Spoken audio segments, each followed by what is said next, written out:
ഇവിടെ ഇപ്പോൾ സോഹാറിൽ winter season start ചെയ്തിട്ടുണ്ട് കേട്ടോ. രാത്രിയൊക്കെ ആകുമ്പോൾ അത്യാവശ്യം നല്ല തണുപ്പ് തന്നെ ഉണ്ട്. അപ്പോൾ നമ്മൾ ഇന്ന് ഒരു ബാർബിക്യൂ പാർട്ടി, അതായത് ഫാമിലി മാത്രമേ ഉള്ളൂ കേട്ടോ, സെറ്റ് ചെയ്ത് ഒരു ചെറിയ വീഡിയോ ആണ് ഇത്. നമ്മളിന്ന് ഒരു ചിക്കനും ഒരു ഫിഷുമാണ് ബാർബിക്യൂ ചെയ്യാൻ എടുത്തത്. ഫിഷ് ആവോലിയായിരുന്നു. പിന്നെ ചിക്കൻ ഏകദേശം ഒരു 800-900 ഗ്രാമോളം ഉണ്ട്. അപ്പം അതിന് സെറ്റ് ചെയ്ത മസാലയാണ്. ഞാൻ ചിക്കനും ഫിഷിനും ഒരുപോലെ യൂസ് ചെയ്യാവുന്ന മസാലയാണ് ഉണ്ടാക്കിയത്. അതുകൊണ്ട് തന്നെ മസാലയ്ക്കകത്ത് തൈരോ മറ്റു കാര്യങ്ങളോ ഉപയോഗിച്ചിട്ടില്ല. നമ്മൾ ചിക്കൻ മാത്രമാണ് ചെയ്യുന്നതെങ്കിൽ അതിനകത്ത് തൈരും കൂടെ ഇടാവുന്നതാണ്. പക്ഷേ ഫിഷ് കൂടെ ചെയ്തുകൊണ്ടാണ് ഞാൻ തൈര് ഇടാഞ്ഞത്. അപ്പോൾ ആദ്യം കുറച്ച് ഞാനിവിടെ മുളകാണ് എടുത്തേക്കുന്നത്. നിങ്ങൾക്ക് ഏത് മുളക് വേണേലും എടുക്കാം, ഇഷ്ടം പോലെ. ഞാനിവിടെ കുറച്ച് ഉണ്ടമുളക് എടുത്തിട്ടുണ്ട്. അത് ഞാൻ നല്ല ചൂടുവെള്ളത്തിനകത്ത് കുതിരാനിട്ടിട്ടുണ്ട്. ഏകദേശം ഒരു 10-15 മിനിറ്റ് ഇട്ടിട്ടുള്ളൂ. അത് നല്ല ചൂടുവെള്ളത്തിലിടുമ്പോഴത്തേന് നമുക്കത് വേഗം പാകമായി കിട്ടും. നമുക്ക് ചിക്കനും മീനും മാഗ്നേറ്റ് ചെയ്യാനുള്ള മസാല ഉണ്ടാക്കിയെടുക്കാവേ. അപ്പോൾ ആദ്യമായിട്ട് ഇവിടെ കുറച്ച് ചെറിയ ഉള്ളി, ഇഞ്ചി, വെളുത്തുള്ളി, പിന്നെ നമ്മൾ കുതിരാൻ വെച്ച മുളകും അതിൽ നിന്ന് കുറച്ച് വെള്ളവും, അതുകൂടാതെ തക്കാളിക്ക, ഇത്രയും സാധനങ്ങളാണുള്ളത്. പിന്നെ ഇനി പൊടികളാണ് വേണ്ടത്. മുളക് പൊടി വേണ്ട, കാരണം നമ്മളിവിടെ മുളക് ഓൾറെഡി എടുക്കുന്നുണ്ട്. ഇനി ആവശ്യമുണ്ടെങ്കിൽ നിങ്ങൾക്ക് ചേർക്കാം കേട്ടോ. കുറച്ച് കളറിനൊക്കെ വേണ്ടിയിട്ട് കാശ്മീരി മുളക് പൊടി ചേർക്കുന്നത് നന്നായിരിക്കും. പിന്നെ മഞ്ഞൾപ്പൊടി, ഉപ്പ്, ജീരകമോ പെരുംജീരകമോ ഉപയോഗിക്കാം. ഞാനിവിടെ ജീരകമാണ് എടുത്തിരിക്കുന്നത്. പിന്നെ കുരുമുളക്, പിന്നെ കുറച്ച് ഗരം മസാല, ഇത്രയും ചേർത്ത് പിന്നെ നാരങ്ങ നീരും കൂടെ ചേർത്ത് നന്നായി അരച്ചെടുക്കുക. ഇതാ മസാല ഇവിടെ നന്നായി അരച്ചെടുത്തിട്ടുണ്ട്. ഇനി നമുക്കിതാ ചിക്കൻ ഞാനിവിടെ ചെറിയ പീസുകളായി എടുത്തിട്ടുണ്ട്.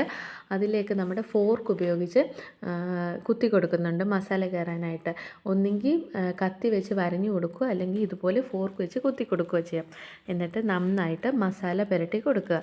എല്ലാ ഭാഗത്തേക്കും മസാല നന്നായി പുരട്ടി കൊടുക്കണേ. മസാലയൊക്കെ പുരട്ടി ചിക്കൻ സെറ്റായിട്ടുണ്ട്. ഇനി നമുക്കിത് കുറച്ച് നേരത്തേക്കിന് ഫ്രീസറിൽ വെക്കാം. കുറഞ്ഞത് ഒരു അരമണിക്കൂറെങ്കിലും വെക്കണേ. ഒരു 3 മണിക്കൂറൊക്കെ വെക്കുകയാണെങ്കിൽ നല്ല സെറ്റായി കിട്ടും കേട്ടോ. പിന്നെ അത് കഴിഞ്ഞ് നമ്മുടെ മീൻ എടുത്തിട്ടുണ്ട്. മീനും ഞാനെല്ലാം ക്ലീൻ ചെയ്ത് എടുത്ത് വെച്ചിട്ടുണ്ടായിരുന്നു കേട്ടോ.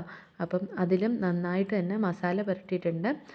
കൂടാതെ ബാക്കി കുറച്ച് മസാല ഉണ്ടായിരുന്നു, അതും ഈ മീനിനകത്തേക്ക് തന്നെ ഞാൻ ഇങ്ങനെ നന്നായി പുരട്ടി വെച്ചിട്ടുണ്ട്. എന്നിട്ട് അലൂമിനിയം ഫോയിലിനകത്ത് പൊതിഞ്ഞ് അതും കൂടെ ഫ്രീസറിനകത്ത് വെച്ച സമയം കൊണ്ട്, ഇത് രണ്ടും സെറ്റാകുന്ന സമയം കൊണ്ട് നമുക്ക് ഡ്രിങ്ക്സ് തയ്യാറാക്കിയെടുക്കാം. ഞാനിവിടെ ഇപ്പം വാട്ടർ മെലണും ഡ്യൂവും കൂടെ ചേർന്നിട്ടുള്ള ഒരു മൊജിറ്റോ ആണ് ഉണ്ടാക്കുന്നത്. അപ്പം വാട്ടർ മെലണ് നമ്മൾ കട്ട് ചെയ്തെടുത്ത് നല്ലവണ്ണം ക്രഷ് ചെയ്ത് ഞാനൊരു ജഗ്ഗിനകത്താക്കി അതിനകത്തേക്ക് കുറച്ച് മിൻറ്റിൻ്റെ ഇലയും നാരങ്ങയും കൂടെ ഒഴിച്ചിട്ട് അത് ഞാൻ കൊണ്ടുപോകുന്നുണ്ട്. അവിടെ ചെന്നിട്ട് നമ്മൾ ഡ്യൂവും കൂടെ മിക്സ് ചെയ്തെടുക്കും. ഇത് നല്ലൊരു ഡ്രിങ്കാണ് ഇതിൻ്റെ കൂടെ കുടിക്കാൻ. നിങ്ങൾ ഇപ്പോൾ ഒരു മണിക്കൂറായിട്ടുണ്ട് നമ്മുടെ ചിക്കനും മീനൊക്കെ വെച്ചിട്ട്. അപ്പോൾ അതിൽ നിന്നെല്ലാം ഫ്രീസറിൽ നിന്ന് അതെല്ലാം എടുത്തിട്ട് നമ്മുടെ ചിക്കൻ നമ്മൾ പാക്ക് ചെയ്തിട്ടില്ലായിരുന്നു കേട്ടോ. അതും ഞാൻ മീൻ പാക്ക് ചെയ്ത് വെച്ചതുപോലെ തന്നെ ഒരു അലൂമിനിയം ഫോയിലിനകത്ത് ഞാനത് പാക്ക് ചെയ്ത് വെച്ചു. അപ്പം നമുക്ക് പോകാൻ എല്ലാ സാധനങ്ങളും പാക്ക് ചെയ്ത് വെച്ച് റെഡി ആയിട്ടുണ്ട്. ഇനി നമുക്ക് ബാർബിക്യൂ ചെയ്യാനുള്ള സ്ഥലത്തേക്ക് പോകാം. ഇവിടെ സോഹാറിൽ നമുക്ക് പബ്ലിക് പ്ലേസിലൊന്നും ഈ ബാർബിക്യൂ ചെയ്യാൻ പറ്റില്ലേ. അപ്പം ഇവിടെ ബാർബിക്യൂ മറ്റ് ചെയ്യാനായിട്ട് ഒരു പ്രത്യേക സ്ഥലമുണ്ട്. അവിടെ ഓൾറെഡി ഇങ്ങനെ ടെൻറ്റൊക്കെ അടിച്ചിട്ട് കുറേ സ്പേസുകളുണ്ട്. പക്ഷെ അതൊക്കെ പേയ്മെൻ്റ് ഉള്ളതുകൊണ്ട് തന്നെ നമ്മൾ അവിടെയല്ല പോയത്. അതിൻ്റെ വെളിയിലും കുറേ ഫ്രീ ആയിട്ടുള്ള സ്പേസ് ഉണ്ട്. നമുക്ക് അവിടെ ഇരുന്നും ബാർബിക്യൂ ചെയ്യാം. ഒരുപാട് ഫാമിലീസൊക്കെ അവിടെ വരാറുണ്ട് കേട്ടോ. പിന്നെ ഇപ്പം വിൻ്റർ സീസൺ ആയതുകൊണ്ട് തന്നെ നേരത്തെ ഇരുട്ടുമല്ലോ. അപ്പം നമ്മൾ ഒരു 6 മണിയൊക്കെ ആയപ്പോഴത്തേന് പോയി. പക്ഷെ നന്നായിട്ട് ഡാർക്കായിട്ടുണ്ടായിരുന്നു കേട്ടോ. അങ്ങനെ നമ്മൾ നമ്മുടെ സ്പോട്ടിൽ എത്തിയിട്ടുണ്ട്. നമ്മൾ ഇവിടെയാണ് ഇരിക്കുന്നത്. നൈറ്റ് ആയതുകൊണ്ട് തന്നെ ക്ലിയർ അല്ല. അപ്പോൾ നമ്മൾ വണ്ടിയൊക്കെ പാർക്ക് ചെയ്തിട്ട് ലൈറ്റൊക്കെ സെറ്റ് ചെയ്തിട്ടുണ്ട്. ഇനി നമുക്ക് ബാർബിക്യൂ ചെയ്യാനുള്ള കാര്യങ്ങൾ നോക്കാം. ബാർബിക്യൂ ചെയ്യാനുള്ള സംഭവങ്ങളൊക്കെ സെറ്റാക്കി, കനലൊക്കെ സെറ്റാക്കി നമ്മൾ ചിക്കൻ അതിൽ ഇട്ടിട്ടുണ്ട്. അപ്പോൾ അത് തിരിച്ചും മറിച്ചൊക്കെ ഇട്ട് അത് ഓക്കെ ആക്കി എടുത്തിട്ടുണ്ട്. അതിൻ്റെ കൂടെ തന്നെ നമ്മൾ കോണും വെച്ചിട്ടുണ്ട്.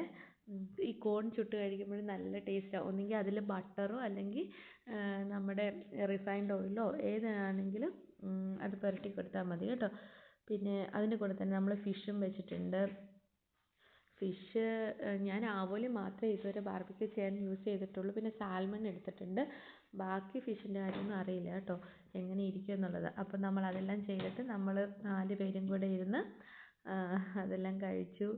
പിന്നെ വീട്ടിൽ നിന്ന് കൊണ്ടുവന്നിട്ടുണ്ടായിരുന്ന ഡ്രിങ്ക് ഉണ്ടല്ലോ, അതും നമ്മൾ ഗ്ലാസ്സിലാക്കത്ത് ഒഴിച്ചിട്ട് ഡ്യൂ മിക്സ് ചെയ്ത് അത് നമ്മൾ കുടിച്ചു.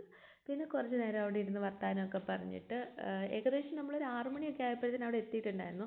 ഒരു 8:30 8:45 ആയപ്പോഴത്തേനും നമ്മൾ തിരിച്ച് അവിടെ നിന്ന് വീട്ടിലേക്ക് പോയി. ഇന്ന് ഇത്രയേ ഉള്ളൂ.